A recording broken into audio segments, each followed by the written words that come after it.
Hello kitties, welcome to AudiFiction, a channel where we read live fan fiction for all the fans.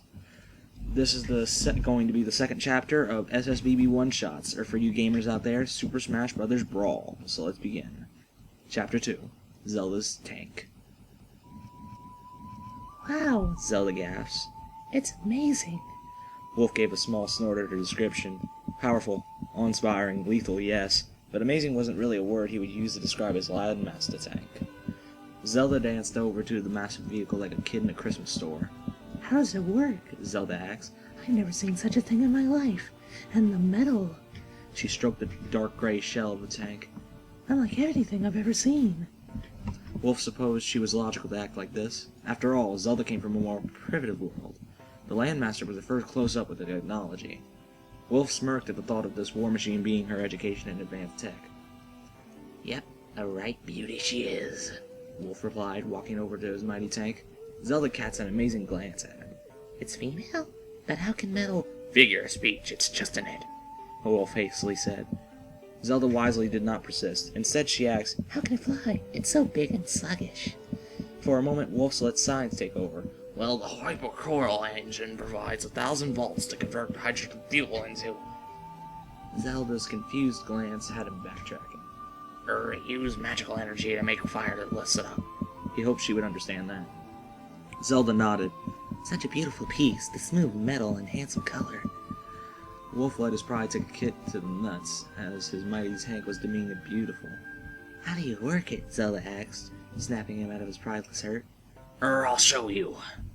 He replied, remotely opening the hatch at the front of the vehicle. Zelda mouthed wow at this before following to the open hatch. With the anthropomorphic Lupine's help, Zelda clambered into the pilot's seat. Wow, all these little buttons. Zelda gasped.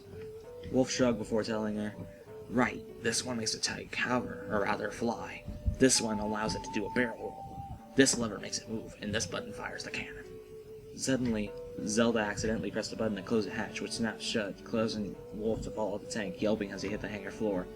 Zelda! He snapped as he leapt to the feet. Get out of that tank, now!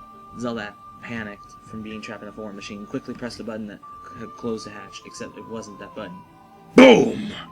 Wolf yelped in horror as a massive plasma blast tore through the cannon, smashing through the hangar wall.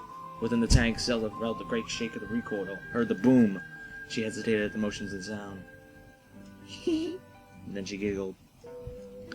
Her fear vanishing as the tank's flower flowed through her, Zelda promptly grabbed the lever that moved the tank. The vehicle, engine roaring, lurched forward, smashing through the remainder of the wall, another blast flying and obliterating a priceless statue of Matcher Hand. Wolf gaped in horror as the tank continued its rampage throughout the mansion. Zelda's increasingly maniacal laugh sounding above the noise of destruction as blasts rained. Wolf put his hands to his head and sighed. Great. I turned such a gentle and shy princess into a murderer. Boom! Arrgh! But on the bright side, Fox is screwed.